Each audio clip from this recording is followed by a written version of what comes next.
Hello students. Today we are going to see first the remaining portion of diffraction. We will start from Fresnel half period elements for cylindrical wavefront. Then we will go towards the Fresnel diffraction for straight edge and circular edge. Most of the things that we will cover today is a little bit of mathematical calculation, simple algebraic calculation. I will not go in detail of the calculation. I will show you the end result and the physical parts. And after the end of the class, I will try to share the notes with you so that when you go through the notes, you will understand. Before that, you have to have a little idea about the physical aspects of the cylindrical wavefront and the diffraction half period zones found by the cylindrical wavefront, condition for maximum minima when the light is incidenting on the surface of an obstacle, and nature of surface is straight edge or circular edge. So let us begin with some cylindrical wavefront. Let us consider this to be a cylindrical wavefront, and this cylindrical wavefront is being illuminated or is being created by two. This is called the edge sources. Edge sources S1, and here is the edge source S2. I am joining these two. These are two edge sources. Now let me consider the value of S1, S2. It is equals to L, any length L, and I am considering from the axis. This is the axis of the cylindrical wavefront. S1, S is the axis of the cylindrical wavefront. From the axis, I am drawing one horizontal line which is connected with a point P0, on which we are going to see the effect of superposition of different wavefronts.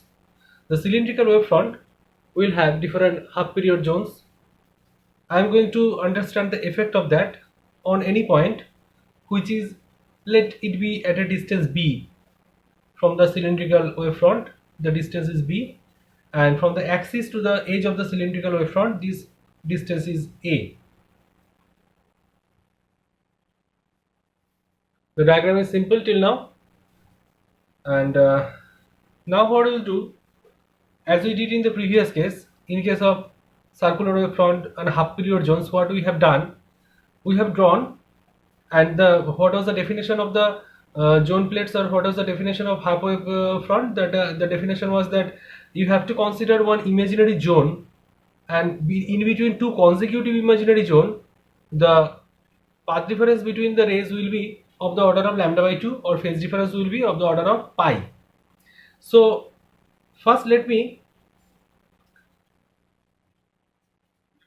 us draw some imaginary cylinders or cylindrical wavefronts from the point P, making the P at the center. At the P, I am trying to draw from point P. Suppose P, taking P and the axis, P be the axis. Now I am drawing some wavefronts which are cylindrical in nature. Now you try to visualize the 3D image that there is one cylindrical wavefront. From the point P, I am drawing some imaginary cylinders. What will be the radius of the cylinders?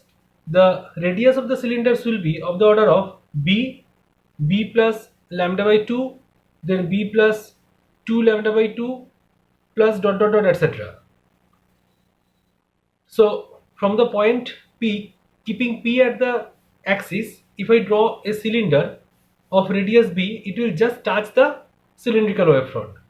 Next, when the radius of the cylinder will be equals to b plus lambda by 2, it will cut the wavefront and it will derive a slice, a rectangular slice on the wavefront.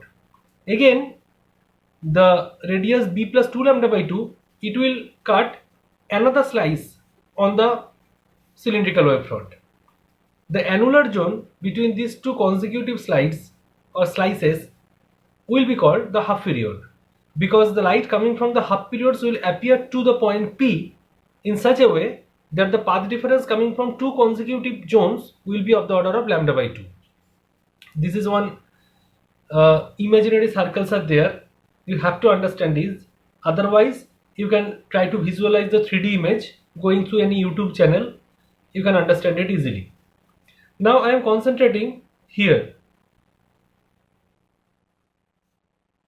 So I am considering it will cut some slices like that. So let these be the slices. Let this slice be the first half period. Then the consecutive slide will be the second half period and third half period and so on. Now I am trying to magnify this portion. What is happening on this particular portion? I am trying to magnify the figure here. Let this be the cylindrical wavefront, and here this is the center. Suppose S. From the center I have considered a point P, which is at a distance B from the cylindrical wavefront, and the radius I have considered of the cylindrical wavefront is A. The diagram is like that, and I am considering the nth half period zone. Let this point be an, and here on that particular slice I have nth half period zone, and the distance between the nth half period zone and the point P, it will obviously be B plus n lambda by 2. Why? That is what we have considered. For the first half period zone it will be B plus lambda by 2, for the second one it will be B plus 2 lambda by 2. So nth half period zone it will be B plus n lambda by 2. This is the distance from the nth half period zone. So I am connecting this point AN and S here. Let this angle be between them is theta n. So similarly now if I consider another point here where the point is an minus 1, n minus 1 th half period. So what will be the value of this angle? This angle will be theta n minus 1. Very simple. This angle then will be theta n minus 1, and this angle is theta n. Fine. Now I am applying simple geometry and the knowledge of the trigonometry and knowledge of vector. So if I am having three vectors like that, suppose these three vectors are like that, and these are the vectors. I am considering this triangle S, AN and P, this triangle.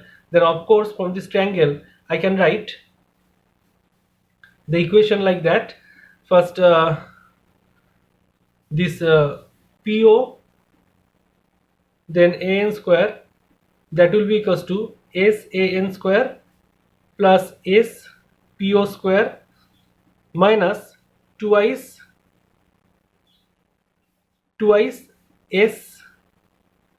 SAN into SPO into cos of theta n, the angle between them. I repeat, you try to concentrate on this particular triangle. I am writing the square of this edge will be equals to the square of this edge plus that edge into the minus the angle between them. The vector identity, simple. And I will put some approximation method, that is cos of theta. If theta is very small, then cos of theta, that will be equals to 1 minus then theta n square by 2 plus dot dot etc. So I will take only the lower order numbers. If I take the lower order numbers after simplification of that, how will you simplify that? First, from this equation you can directly write this PO into AN square. What will be the value of PO AN square? PO AN, this value equals to B plus n lambda by 2, its whole square. That will be equals to SN square. What will be the SAN square? That will be A square plus this value is SPO square. This edge is PO. So that will be A plus B whole square. Then the angle between them minus 2 into A plus B into cos of theta n. Simple. Now put the approximation method. After putting the approximation method, you will be getting some result like that. Simple result. Theta n will be equals to whole root over of B n lambda divided by A into A plus B. Now what is this theta n? Theta n is the angular aperture for one particular nth order half period zone. Now if we now want to calculate the area of the nth order element. Area of nth order element, the area will be equals to the length. It will be rectangular slice, so it will be length. First, from this particular point, suppose I am calculating this edge. So how the edge will look like? The edge will look like from the center. I am drawing some straight edge like that, and the angle between them, angle is theta. So it will be the length into the angular aperture between them. So it will be length is L, then the angular aperture between them, or from that you can calculate the arc. It will be A radius into theta n minus 1. I hope you understood. The calculation is such. Suppose I am drawing this edge and I am trying to calculate the slice in 3D image. First, what I have to do, I have to know the arc, the value of the arc. How to know the value of the arc? If it is L and the angle is theta, this will be L theta. Similarly, I am having some height h, so it will be L theta into h. Similarly, here the height is L, the radius is A. So A into the angle between them, angle between two consecutive zones. First zone is nth order zone is theta n, in 1 minus nth order is theta n minus 1. So putting that values, you will be finally getting the result like that. It will be L into A by 2 whole root over of B lambda divided by A into A plus B into N. This will be the area of nth half period zone. Now we change the value of n. For the first half period zone, the value of n will be equals to 1. So second half period zone, the value of n equals to 2, and so on. The calculation is very simple. First you have to put the value of theta n like that, and theta n minus 1, instead of this n you have to put n minus 1. Then simple algebraic calculation. By simple algebraic calculation you will reach to that particular result. Now the intensity. What about the intensity at this particular point? I know the intensity is always the displacement square. So how to calculate the displacement? We have already done in case of circular wavefronts. We have seen for half period zones that the displacement, resultant displacement, is of the order of d1 minus d2 plus d3 minus d4 dot etc. plus minus 1 whole to the power n into dn. Where from we have seen it? We have seen it in case of half period zones. And what is the significance of this line? The first half period zone and second half period zone, these will have the phase difference of pi. So as these are in opposite phase, so alternate plus minus signs are there. Now from that we have calculated already that for if the number of half periods are even, then what will be the resultant displacement? If it is odd, then what will be the resultant displacement? That we have already calculated and seen the calculation. So from that, now we can calculate the intensity. Intensity, this approximation method, this will be approximately d1 by 2 that we have seen. In case of even or odd, whatever it be, it is of the order of d1 by 2 we have seen. So intensity at that point P will be equals to this d square, or it will be d1 square by 4. But there is something. Now if you adjust the point P in such a fashion that point P is exposed for only the first half period zone, you can do it. You are setting the point P in such a fashion that point P is exposed for only the first half period zone. So this will be cancelled. This term will be cancelled. Only you are getting then I is proportional to d1 square. Otherwise, for all the half periods, it will be d1 square by 4. Otherwise, it will be d1 square. Why? When this condition will be satisfied, the point P is set in such a fashion that it is exposed to the first half period zone only. Okay, now let us proceed. Let us now see the Fresnel diffraction for straight edge. Some of the student of your class had already requested to send me the link of that. I have shared one YouTube video. This is not mine, of course, and today we'll see the calculation. I will try to make you understand in some lucid language.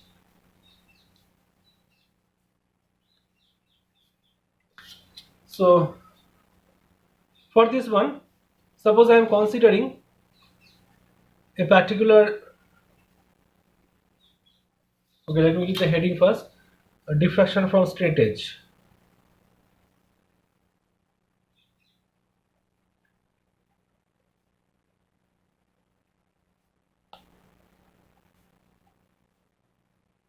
This may be any straight edge, any sharp edge, straight edge of a knife, straight edge of a shaving blade, anything.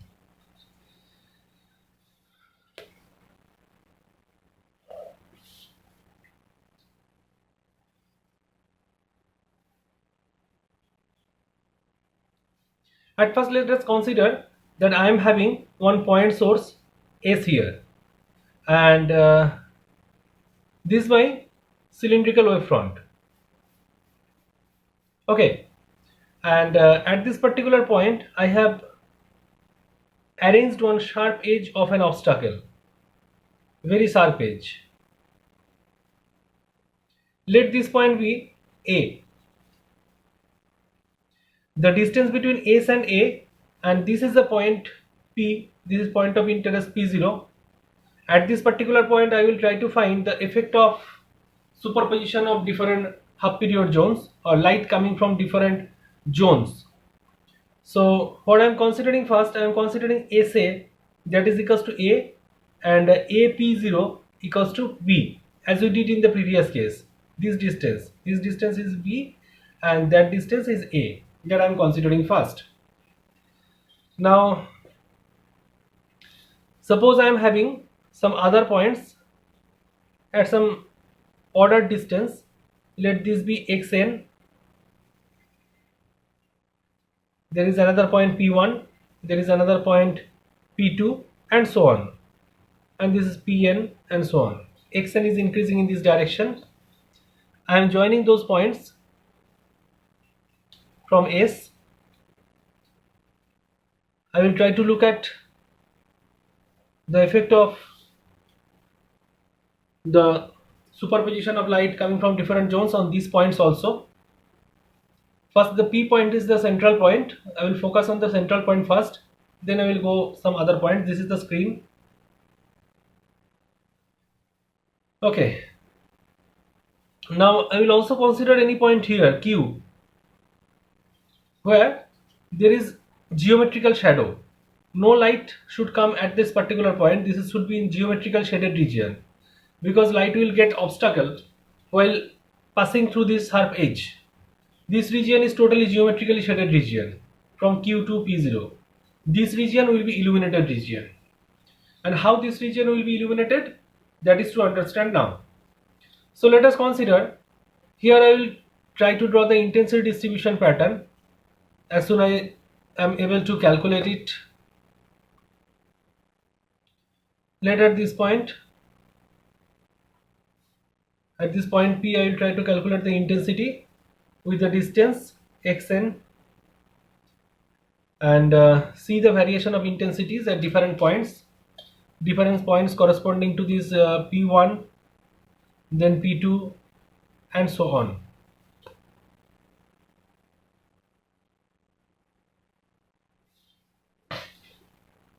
So let us start the calculation now. What we know that first, for the point P0, the half period zones which are at left of the point A, this will be shaded. Only the point P will be exposed by the half periods which are at the right side of this point A. If I consider the arc is P, R, A and Q, this is the arc. On this particular arc, the half periods which are at that side, they can illuminate the point P, P0. But which are at the left side of this point A, they cannot illuminate this point A0. So from that, if we now first let us consider the half period zone of the incident wavefront with respect to P0. They are having some parallel strips, that what we have seen in case of spherical wavefronts, and these are at both sides of this point A. So the point P0, all zones in the which are right of the point A, they will illuminate point P0, but which are at the left of A, they cannot illuminate A0. So if I now calculate the intensity at point P, intensity expression will be like that. First it will be equals to d0 square, and this will be similarly first d1 by 2 minus d2 by 2 plus d3 by 2 minus dot dot etc. whole square. So approximately this will be d1 square by 4 that we have seen already.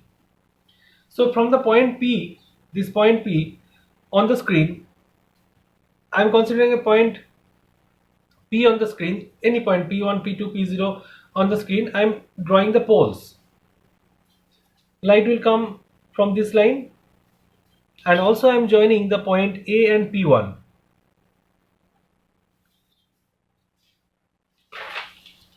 Now let us consider what will be the intensity at the point P1.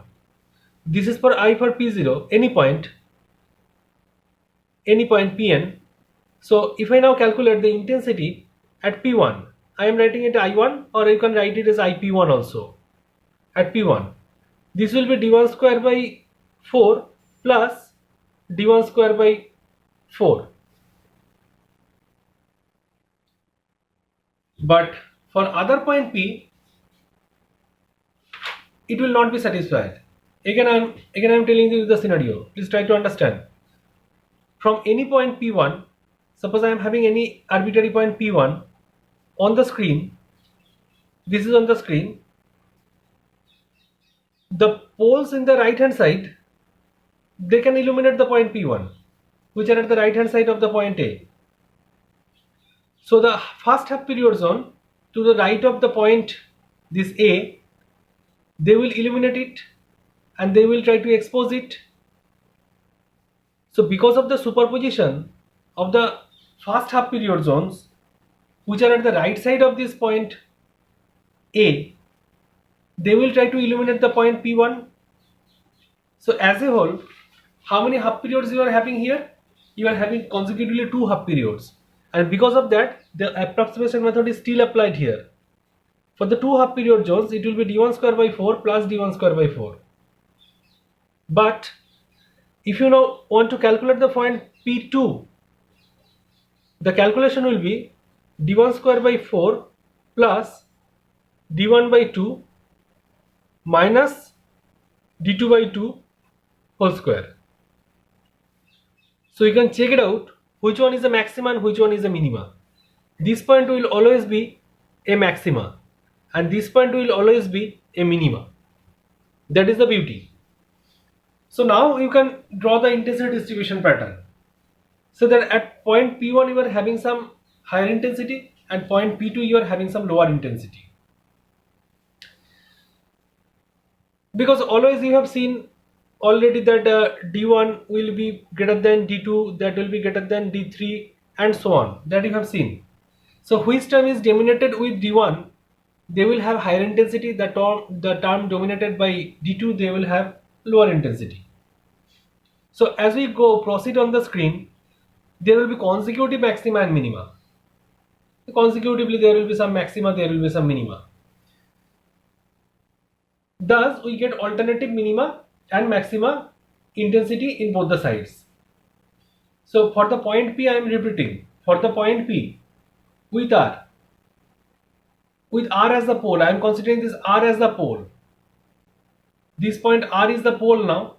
If you consider R as the pole, then let first and second zones of the right side of R will be exposed, and we have the intensity of P2 to be like that. But same scenario is not applicable for the point A. If you consider this as the pole, both sides the zones can illuminate the point P1. If you consider this as the pole, both sides can illuminate the point P2. But for the point A, only the right hand side can illuminate, left hand side cannot. Got it? So if I now again consider any point which is at the geometrical shaded region, let the point Q1. Okay, these are the geometrical shaded region. Then first half period zone of the left of the pole B1, if you consider there is any point which are at the left of the side B1, they cannot illuminate. Only the period zones which are at this side, they can illuminate this point Q1.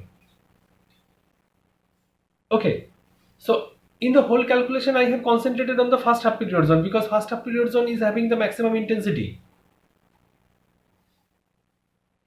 So then we can write the intensity at the point Q2, that is Q1, IQ1, that will be equals to D2 square by 4. This is much less than d1 square by 4, that we know, but it is never 0. There is iq1, it is non-zero. This is the point to note, that in the geometrical shaded region also I will have the effect of the zones. Okay, maybe the second half period zone is illuminating that, but it is non-zero quantity. So at the point Q, if you consider this is the point Q, at this point Q, you are also getting non-zero intensity. There some light will be illuminated, but when the intensity will be 0 at infinite distance. So I can sketch now the intensity distribution pattern. The distribution pattern will of course be like, from this point it will go on increasing.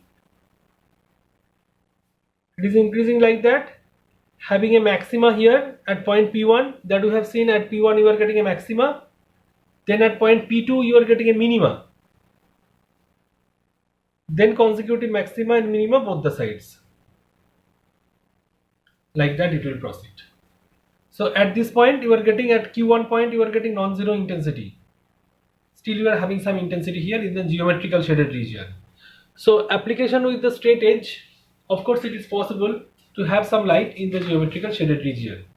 Now you can consider, you can calculate the effect of brightness and darkness, the fringe width, etc. You can calculate your own. How to calculate? I am showing you the procedure only. Just what we are doing, we are first considering from this figure, I am writing SP1 square, the SP1 square, this triangle, from this triangle SP1 square, that will be equals to SPO square plus PO P1 square.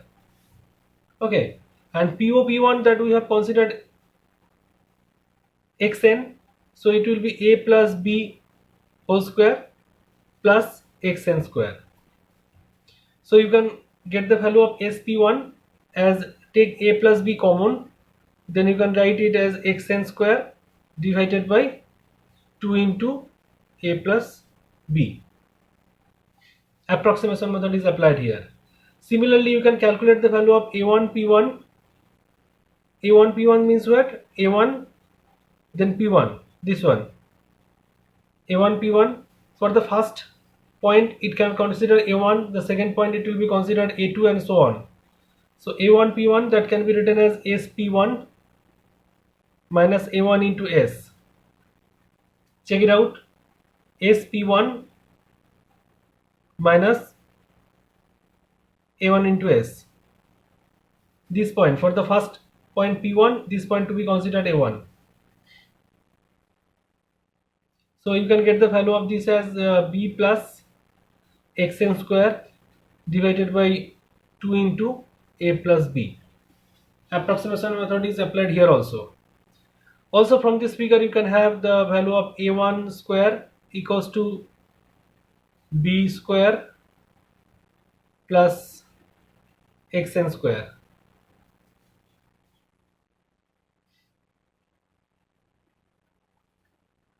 Okay, so you can write the value of AP1 equals to b plus xn square by 2 b. Approximation method is applied here also.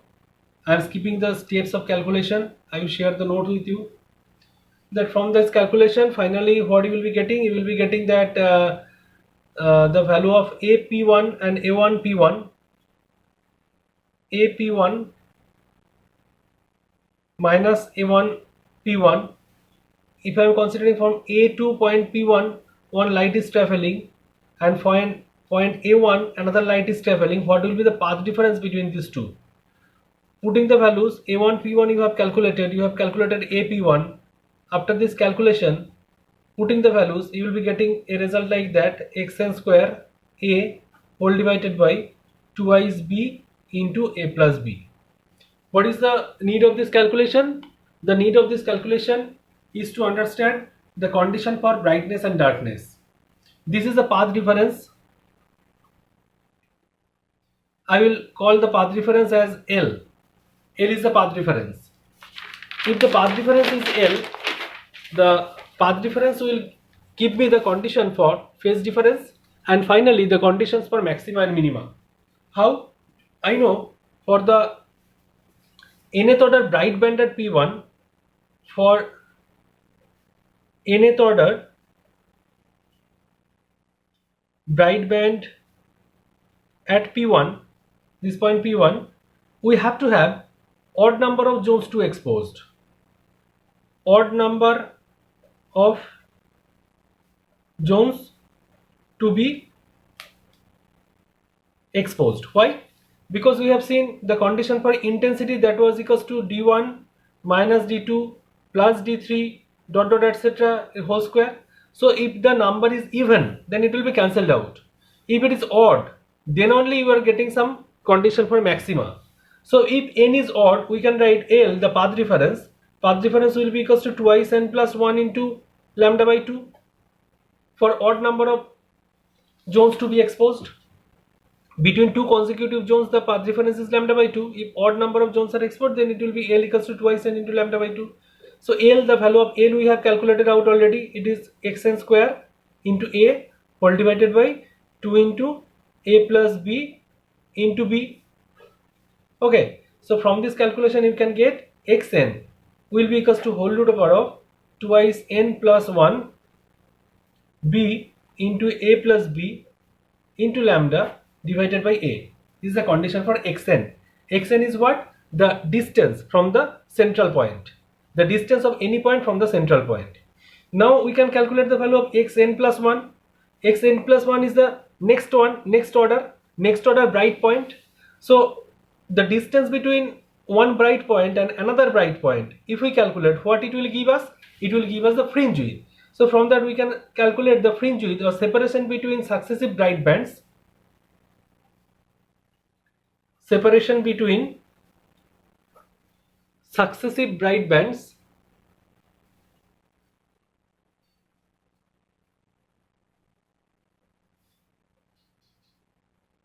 that will be equals to what? The difference between xn plus 1 minus xn. You put the values, the result will be whole root over of b into a plus b into lambda whole divided by a. One bracket is extra here into whole root over of twice n plus 3 minus whole root over of twice n plus 1. This will be the result. Similarly, you can calculate for dark bands. How you can calculate for dark bands? These for bright band only. So you can calculate also for dark band. For dark band, what is the condition to be satisfied? For the dark band, the condition to be satisfied that the path difference will be even multiple of lambda by 2. Then it will be twice n into lambda by 2. Accordingly, you will be getting one value of xn. Then you will be calculating xn plus 1 and xn. Then differentiating that, you can easily calculate the value of the separation between two consecutive dark bands. And we can apply this formula to calculate the wavelength of the light used. How to calculate the wavelength of the light used? If we calculate the separation, that is the value of xn and xn plus 1, the order number we can understand, and if we have the ideas about a, b, etc., then we can easily calculate the value of lambda. So in practical, we can perform this one as experiment. So the last topic of the day, this is diffraction in circular aperture.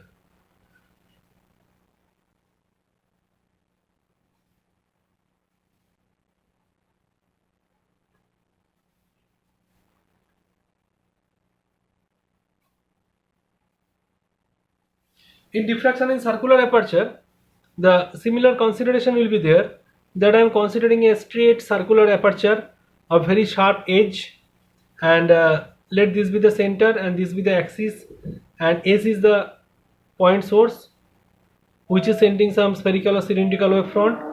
O is the point of interest on which we are going to see the effect of superposition of different lights coming from different half period zones. Let this point be P and this point be Q. Let us consider from the center the radius is R of the circular aperture. The distance from center to the point O is A, and from the source and the point center, this point let it be L, this is B. Simple consideration. So what do you know? The area of the half period zones are constant, and this is equals to pi into A into B, area of the half period zones. So if we know the area of the half period zones are constant and pi into A into B, the smaller the aperture, the smaller the number of zones passing through it. So if we change the position of the point O, or if we narrow the size of the slit, the circular aperture, we can control the darkness or brightness at the point O. How? The smaller the aperture, the smaller aperture cannot permit waves from the zone. So we will always get darkness at the point O.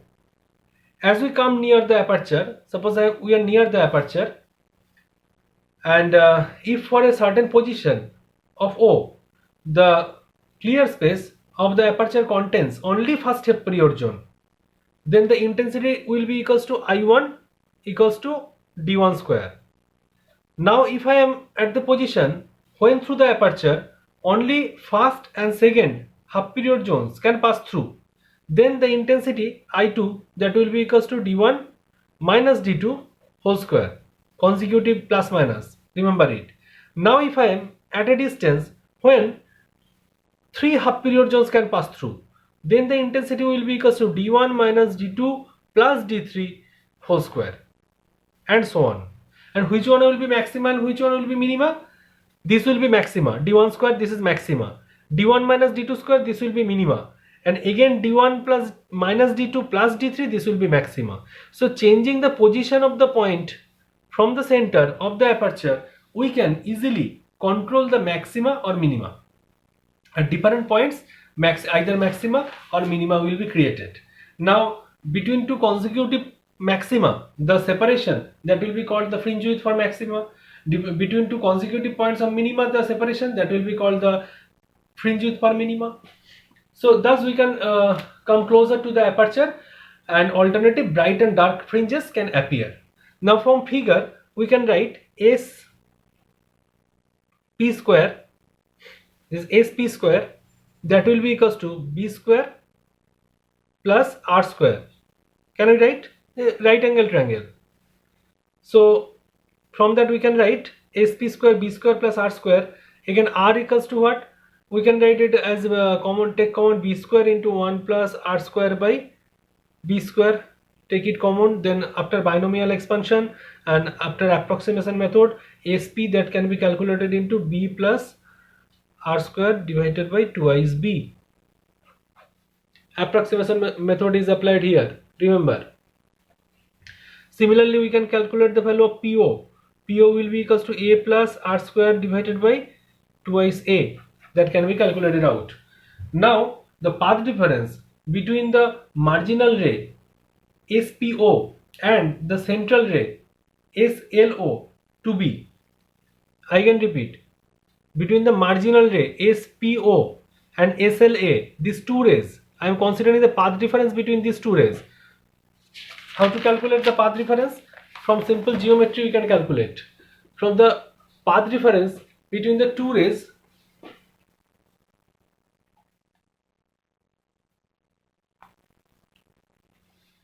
SPO and SLO, these two rays, that will be equals to L, that will be SP plus PO. From geometry, if you remember the figure, I am again drawing it for you. The figure was like that. This was P, this was Q, this is S, this is O, and the central point was L. The figure is like that. Remember it? So it will be SP plus PO, and this will be SL plus LO. Path difference if we are calculating. Putting all the values, if you have calculated the values already, you will be getting R square by 2 whole bracket 1 by A plus 1 by B. This will be the path difference.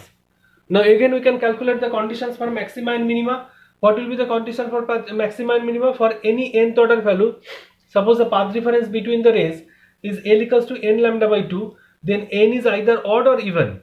So if L equals to n lambda by 2, we write, and n is odd or even.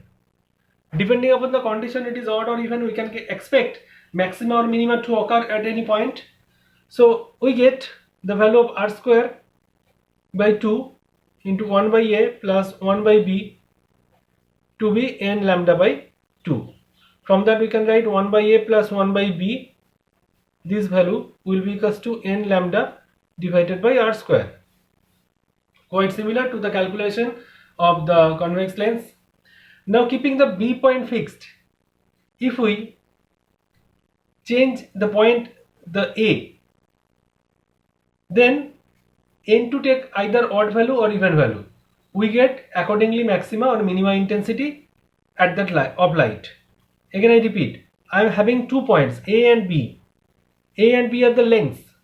A is the length between the point and the center of the aperture. Point 2 and the center of the aperture is a, and the distance between the source, no, probably the opposite, yes, the distance between the source and the center of the aperture, the separation is b. So we can change both, either a or b. So what I am trying first, keeping the b point fixed, b fixed, that is the separation between the source and the slit, fixed, I am changing the distance a. A is being changed, so accordingly n will take either odd value or even value, and we can get either maxima or minima. Now we can generate some calculations.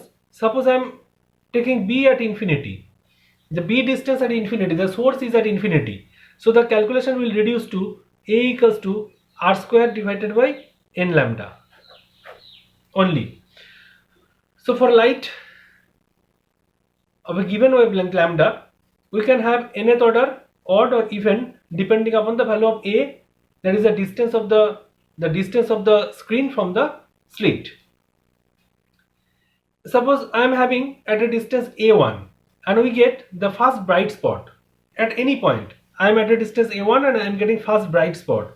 So I can write a1 equals to r square divided by lambda for n equals to 1. So for the second one, second maxima, I will be getting a equals 2 equals to r divided by 3 lambda. Why? Because only the odd values of lambda will give me the brightness. N equals to 3. This is the condition for maxima.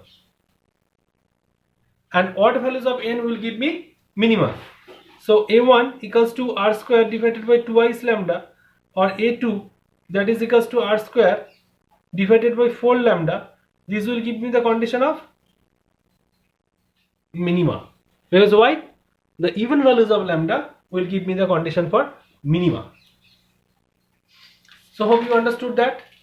Now we can generate the calculation, or we can change the calculation little for any point which is in the geometrical shaded region. For geometrical shaded region,